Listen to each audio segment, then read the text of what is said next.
di sini Pak Andi akan menyampaikan kombel dalam kegiatan pembelajaran peningkatan kinerja guru. Nanti Pak Andi akan menyampaikan pembelajaran tentang pembelajaran PBL atau terdiferensiasi, ya.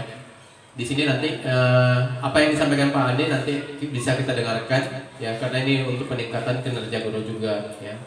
Saya untuk mempersingkat waktu, saya persilakan kepada Pak Andi untuk menyampaikan pembelajarannya. Baik, terima kasih waktunya untuk Pak Dery selaku kepala sekolah. Nah, pada pertemuan pada pagi hari ini saya ucapkan selamat pagi untuk kita semua. Nah, semoga kita senantiasa diberkati, disertai oleh Tuhan Yang Maha Esa. Amin ya. Kenapa saya itu ya? Di sini judulnya pembelajaran problem based learning atau PBL. Nah, di sini berdiferensiasi ataupun terdiferensiasi. Langsung saja saya mulai ya. Yang masih ada aktivitas mungkin boleh sambil dengar-dengar. Nah, di sini problem based learning atau PBL. Model pembelajaran ini melatih dan mengembangkan kemampuan untuk menyelesaikan masalah yang berorientasi pada masalah otentik dari kehidupan aktual peserta didik. Untuk merangsang kemampuan berpikir tinggi,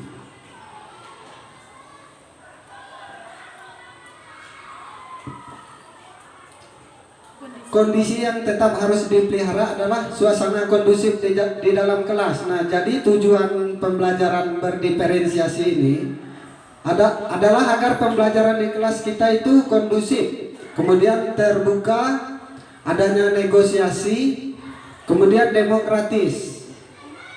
Suasana di kelasnya juga nyaman, terus menyenangkan yang paling pertama, agar peserta didik dapat berpikir secara optimal.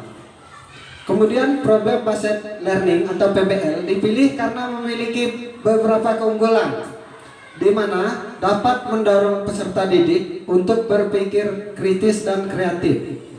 Nah, di sini nanti di bagian paling bawah saya sudah membuat RPP ataupun modul ajar yang berdasarkan PBL yang berdiferensiasi nanti ada. Kemudian mengembangkan keterampilan kolaboratif. Nah, di sini di PBL ini peserta didik nih biasanya dibagi ke dalam beberapa kelompok kecil.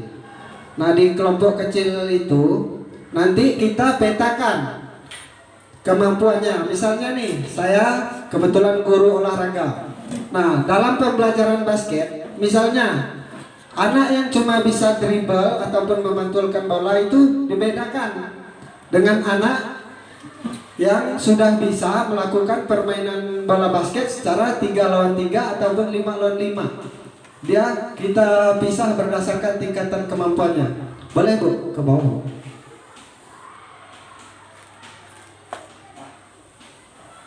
Terus yang selanjutnya, pembelajaran berdiferensiasi bertujuan untuk menyesuaikan kebutuhan belajar setiap peserta didik. Nah, jadi di sini seperti yang saya sampaikan pada kombel minggu sebelumnya. Di sini pembelajaran berdiferensiasi ini berpusat kepada peserta didik. Nah, jadi guru hanya sebagai fasilitator atau sebagai penyedia. Misalnya kita memberikan tugas, kita hanya memberikan clue-nya saja. Nah, nanti peserta didik tersebut dalam masing-masing kelompoknya yang akan berdiskusi, merencanakan bagaimana menyelesaikan tugas ataupun masalah yang kita berikan kepada mereka, sehingga mereka dapat mencapai potensi dirinya secara maksimal.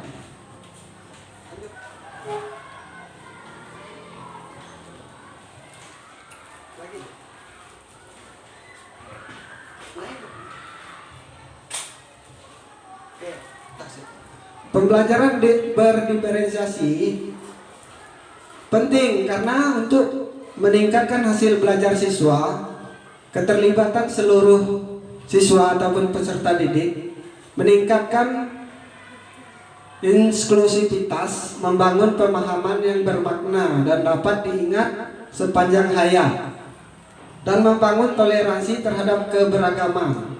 Beberapa hal yang harus diperhatikan dalam penyusunan asesmen ataupun penilaian pembelajaran berdiferensiasi, yaitu dengan memperhatikan karakteristik peserta didik. Nah, kembali lagi ke penjelasan saya tadi, sebelum menyusun pembelajaran berdiferensiasi ini, kita petakan dulu kemampuan peserta didiknya, sampai di mana kemampuannya.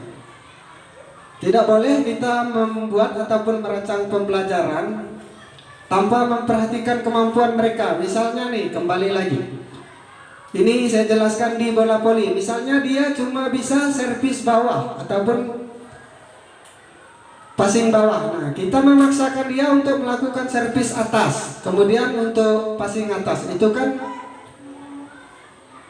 sudah tidak berpusat pada peserta didik ataupun sudah tidak berdasarkan kemampuannya. Lanjut, Bu.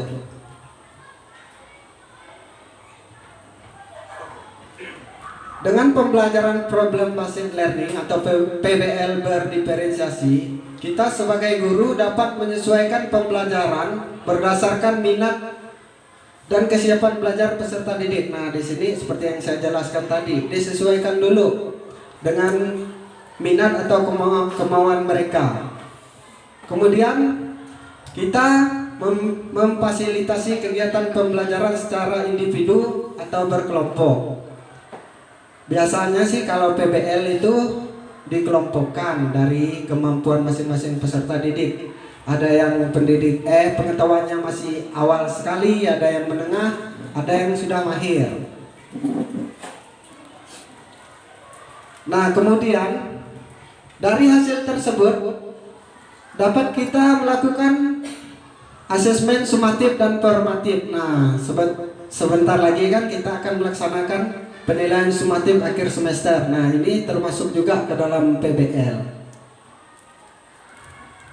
Untuk menyusun pembelajaran problem based learning atau PBL yang berdiferensiasi, guru dapat memetakan kebutuhan, lanjut, Bu, minat, terus menentukan strategi dan alat penilaian. Nah, di sini yang alat penilaiannya itu nanti ada di bawah, di bagian paling bawah di modul ajar saya. Kemudian lanjut. Nah, di sini ada contoh ya, ini saya ambil dari pembelajaran PJOK, contoh desain pembelajaran pendidikan jasmani, olahraga dan kesehatan menggunakan gaya belajar inklusif atau yang berdiferensiasi. Dapat menggambarkan pembelajaran yang berpusat pada peserta didik. Dalam contoh ini disampaikan, nah di sini saya mengambilnya dalam permainan bola basket, memiliki pembelajaran yaitu peserta didik dapat mempraktikkan variasi dan kombinasi berbagai gerak spesifik dalam permainan bola basket. Dengan tujuan pembelajaran tersebut, di awal pembelajaran peserta didik mengikuti asesmen awal yang difasilitasi oleh guru, mengetahui tingkat capaian pada materi tersebut. Pada langkah pembelajaran ini, guru dapat merancang aktivitas yang beragam bagi peserta didik sesuai dengan hasil asesmen awal atau kesiapan belajar peserta didik di awal pembelajaran. Kemudian dari hasil asesmen awal tersebut, guru dapat melakukan pemetaan untuk ditindaklanjuti melalui aktivitas belajar yang berpusat pada peserta didik. Di sini guru menyediakan desain pembelajaran gaya inklusif yang didesain menggunakan stasiun ataupun pos-pos ya, dengan beragam aktivitas yang memungkinkan dilakukan peserta didik sesuai dengan kemampuannya. Nah, di sini di stasiun A, boleh turun, Bu, dalam pembelajaran bola basket ya, naik, Bu.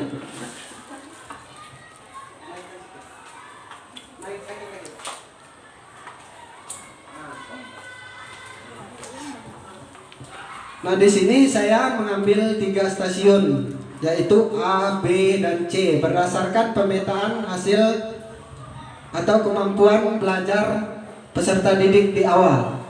Nah, untuk yang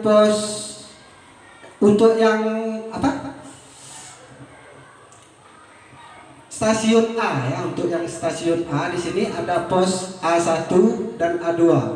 Nah, pos A1 peserta didik melakukan kegiatan memantulkan bola menggunakan satu tangan secara bebas. Nah, jadi di sini bebas menggunakan tangan kanan dan tangan kiri.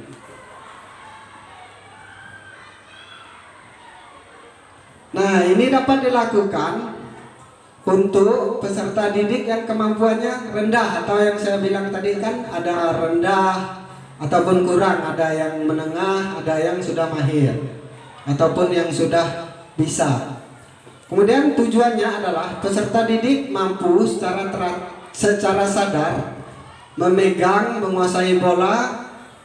Dia bisa juga merasakan dorongannya ke lantai hingga dapat memantul, dan dia juga dapat mengontrol kembali bola setelah didorong ke lantai dan memastikan bola didorong ke arah lantai dan dipukul seperti halnya bola voli. Kemudian di sini di pos A2 ya, peserta didik melakukan kegiatan berlatih, melakukan dribble dengan tantangan yang berbeda, di mana peserta didik melakukan dribble bola dengan cara berpindah tempat.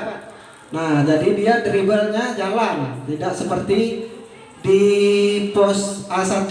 Nah, jadi ditingkatkan lagi levelnya. Yang tadinya cuma memantulkan di tempat, di pos yang ke A2 ini dia memantulkan bola tapi berpindah tempat. Ataupun misalnya bisa juga kita tingkatkan dengan melakukan zigzag, ataupun yang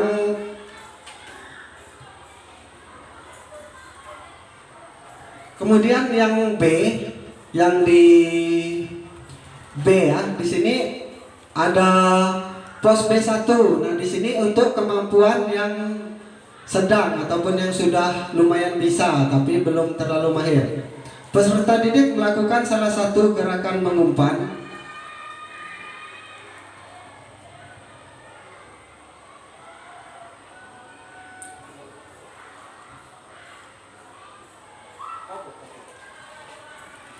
Nah, kalau tadi kan hanya dribble, kemudian di tingkatan kedua ataupun yang B, nah di sini mereka melakukan passing ya. Kalau sudah bisa melewati yang pertama, mereka melakukan lanjutannya. Nah, di sini passing ada 3, yaitu passing setinggi dada, dari atas kepala, dan passing dari tanah atau menggelinding ya, passing bawah, dari bawah. Ataupun pas ya, dipantulkan ke tanah dulu. Yang selanjutnya kemudian di stasiun C. Nah, di sini ada 2 juga. Yang C1 yaitu kegiatan variasi salah satu gerakan dalam permainan bola basket. Nah, setelah mereka lewat dari pos A dan B ya, pos A1, A2, B1, B2, mereka sudah bisa melakukan dribble, sudah bisa melakukan passing, kemudian ditingkatkan lagi, baru kita tingkatkan menjadi sebuah permainan. Nah, di sini bisa 4 lawan 4 untuk yang di itu ya, untuk yang di C1-nya, untuk di kemampuan yang sudah baik. Nah, kemudian di C2-nya, setelah di C1-nya 4 lawan 4, kita akan melakukan kegiatan variasi dan kombinasi yang lebih kompleks, yaitu dengan format 5 lawan 5. Nah, seperti permainan pada biasanya, kalau mereka sudah bisa passing, sudah melewati tahapan A, B, C, baru diperbolehkan.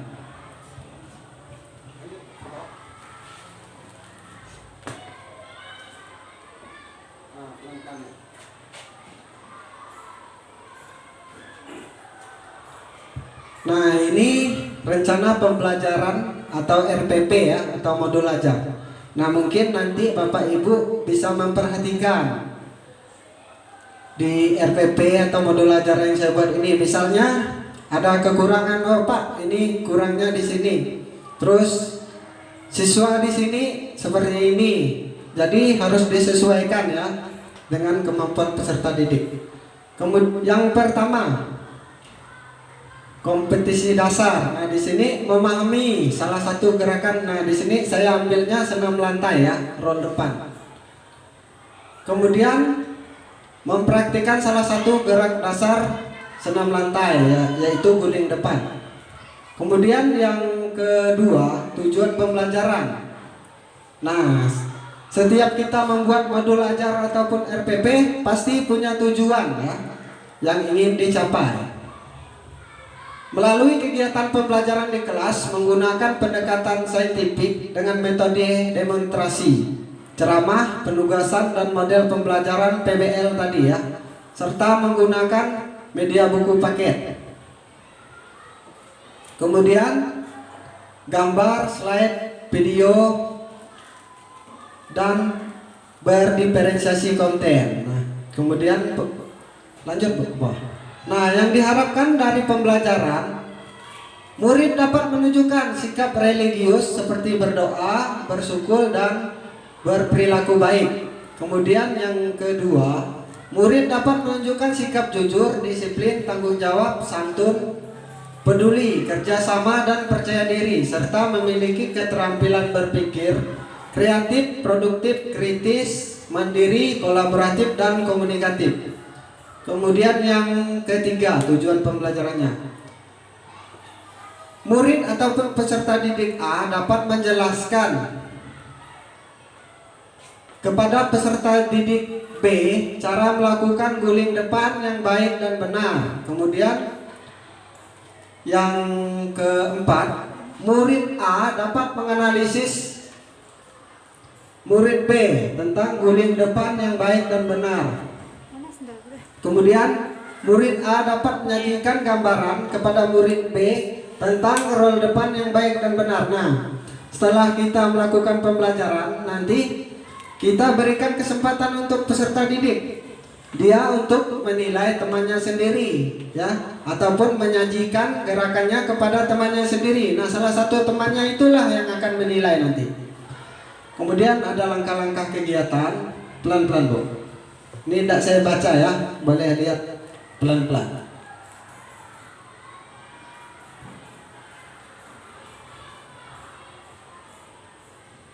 Nah, di sini saya ambilnya cuma 1 JP ya. Biar disesuaikan saja dengan jam di Bapak Ibu mengajar.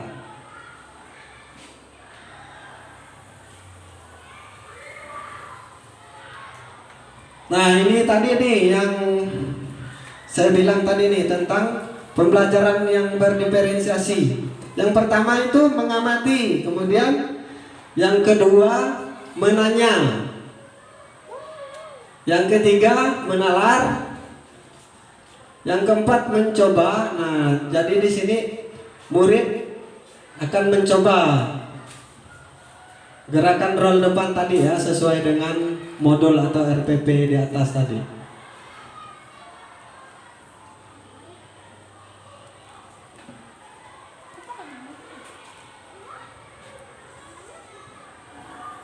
Nah, ini sistem penilaiannya ya. Penilaian akan dilakukan secara berkelanjutan.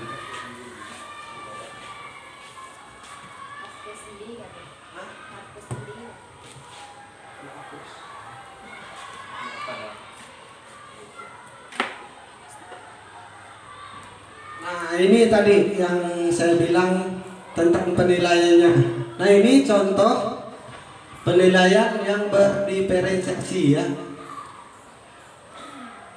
Ini kalau di pembelajaran PJOK, kalau di pembelajaran di kelas Bapak Ibu, mata pembelajaran Bapak Ibu disesuaikan saja dengan materinya masing-masing.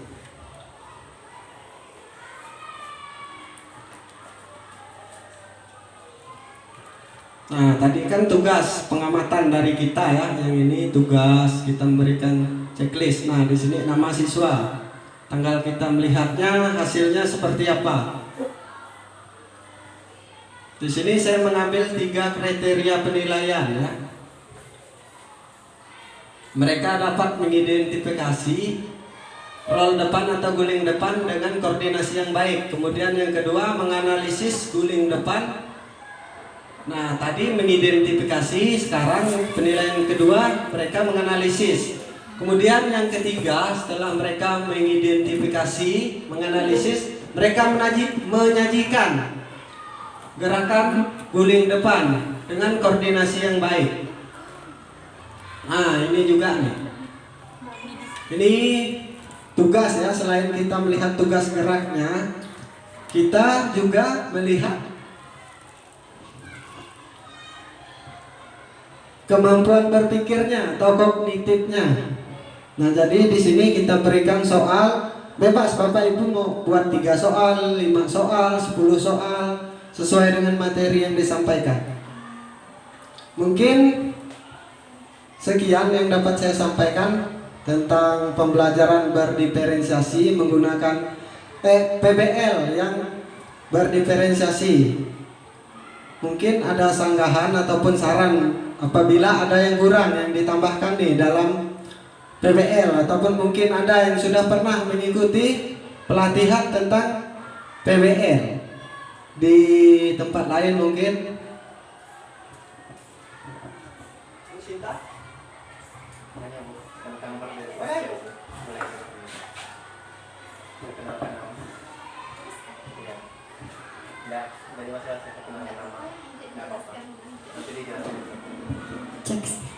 Oke, terima kasih untuk waktunya. Di sini saya ingin bertanya, Pak. Tadi kan membahas tentang berdiferensiasi ya, pembelajaran secara berdiferensiasi. Oke, saya di sini mau bertanya, bagaimana cara penerapan pembelajaran di kelas rendah atau kelas atas berdiferensiasi untuk meningkatkan hasil belajar siswa. Itu saja.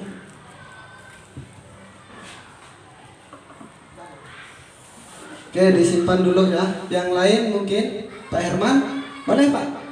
Akan saya jawab ya. Akan saya jawab.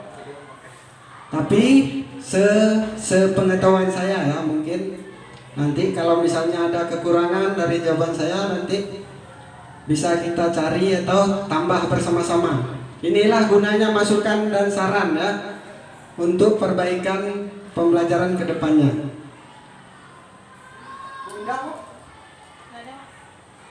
Tanya lah. Ayo.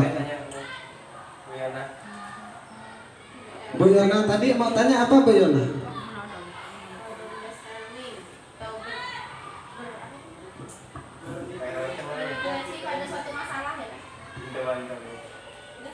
Ini apa Bu tadi? Tanya apa?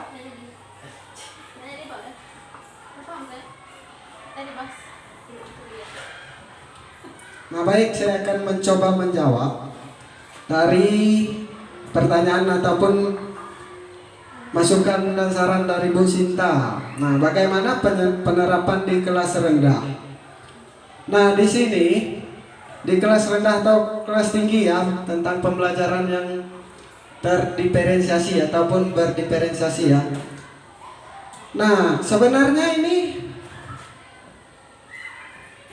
bagus sebenarnya, mau dia di kelas rendah ataupun kelas tinggi, tidak ada permasalahannya sebenarnya. Karena apa? Misalnya di kelas rendah nih, justru dengan PBL yang terdiferensiasi ini kita lebih mudah mengajar di kelas rendah. Kenapa saya bilang lebih mudah? Kita dapat menyesuaikan kemampuan belajar mereka. Nah, kalau misalnya nih anak kelas 1, kan tidak mungkin anak kelas 1 kita suruh servis atas. Nah, dengan pembelajaran ini, setelah kita melihat oh dia belum mampu nih melakukan misalnya servis atas bola voli.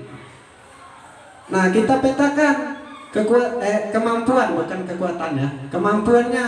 Oh, mereka cuma bisa servis bawah, berarti kita menggunakan pembelajaran servis bawah. Kemudian kalau di kelas tinggi sama juga, kan kemampuan siswanya itu tidak merata. Saya pastikan tidak merata. Dari urutan absen 1 sampai urutan absen 2, absen 20, tidak akan merata kemampuannya. Ada yang mungkin ini ya kembali ke kelas, misalnya ada yang cuma bisa sampai perkalian 20, ada yang cuma bisa sampai 10, itu pasti berbeda.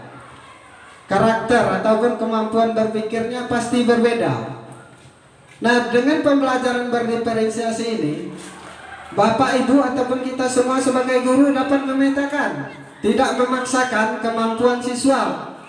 Contohnya tadi, saat servis atas, kalau dia memang tidak mampu, bagaimana kita memaksakan?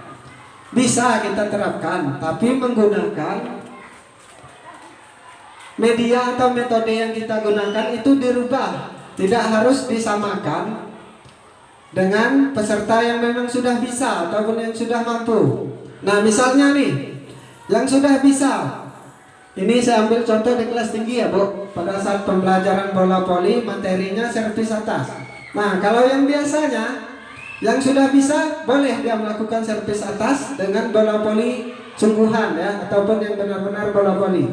Nah, untuk yang belum bisa, bisa kita ganti medianya dengan menggunakan bola plastik ataupun bola karet.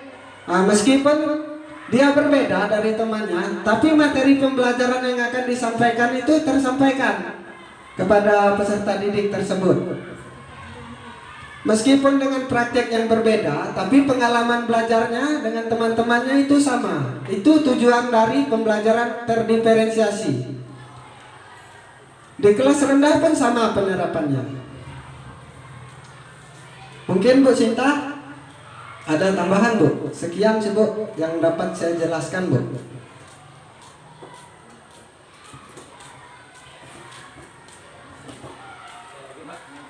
Oh Pak Herman, lanjut Pak Herman.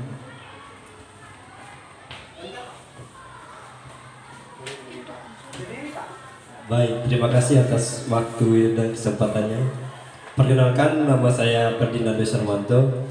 Mungkin di sini yang saya tanyakan mengenai PBL atau pembelajaran berdiferensiasi.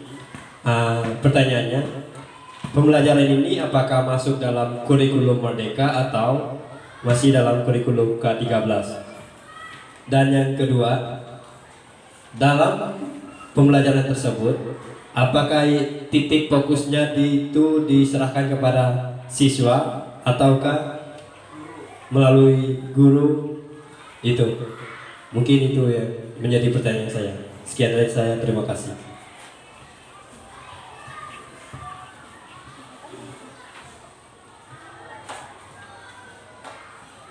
Oke ya, kita tunggu Bu Maya dulu. Baik, terima kasih Pak Hermanto atas pertanyaan ataupun pernyataannya. Nah, di sini pembelajaran PBL ini sudah masuk di dalam kurikulum Merdeka ya. Jadi di kurikulum Merdeka itu, kenapa dia namanya Merdeka? Nah, di sini Merdeka kan artinya bebas kan? Nah, di sini di PBL ini kita memberikan kebebasan kepada peserta didik di dalam melaksanakan pembelajarannya. Dalam arti kata kebebasan bukan berarti mereka bebas melakukan ini itu di kelas, tidak. Tapi atas pengawasan kita ya.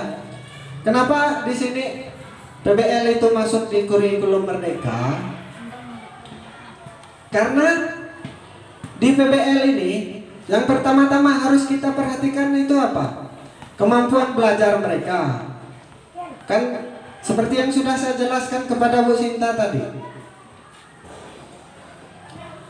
Baik ya, saya jawab singkat. Ini sudah masuk ya, karena di sini kita memberikan kebebasan kepada peserta didik untuk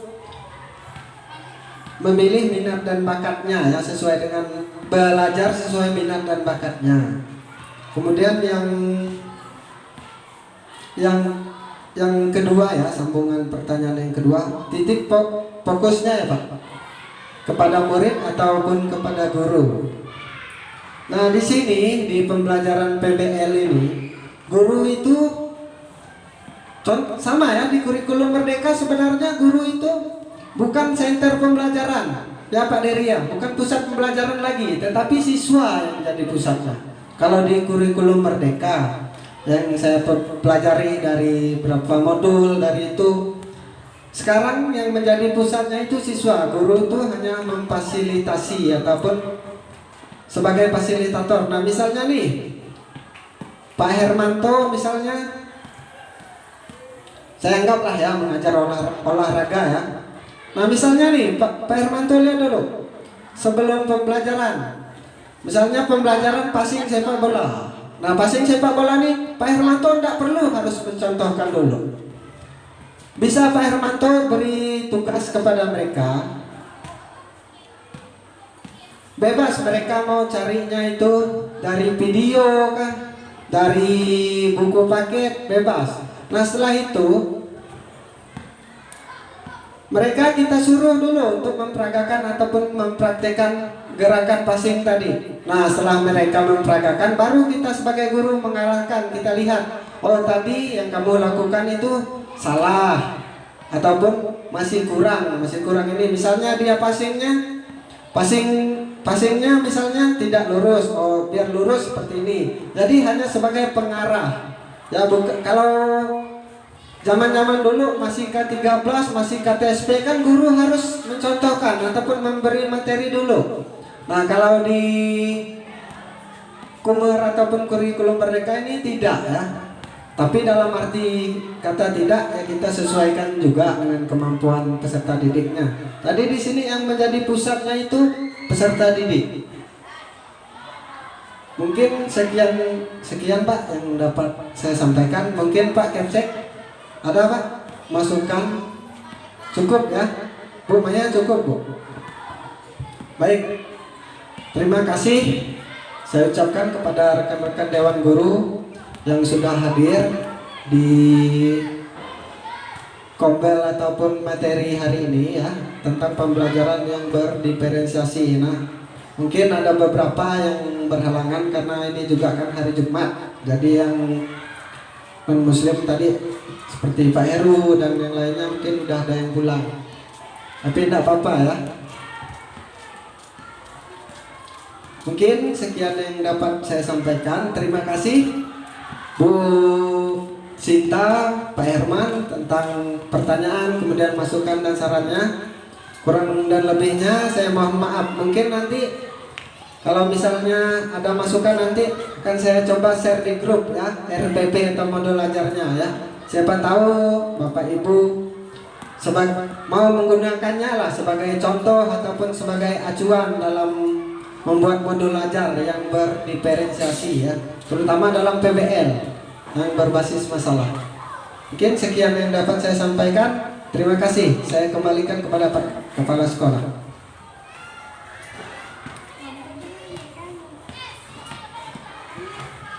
Terima kasih Pak Ade atas penyampaian materinya. Ini sangat bermanfaat bagi kita juga, untuk guru-guru. Ini untuk meningkatkan kemampuan pembelajaran kita. Saya ingin menambahkan sedikit apa yang disampaikan oleh Pak Andi, bahwa di sini pembelajaran diferensiasi ini kita berfokus pada anak ya. Jadi kita sesuaikan minat mereka. Betul. Misalnya minat awal mereka itu rendah, itu kita kelompokkan berdasarkan minat yang rendah. Kemudian yang sedang kita kelompokkan. Nanti bagi minat yang memang kurang, itu kita tetap memandu sebagai guru, kita tetap memberi pengajaran kepada mereka sampai mereka mampu gitu. Ya, mungkin hanya itu yang bisa saya sampaikan. Kurang lebihnya saya mohon maaf. Terima kasih Pak Andi untuk waktunya.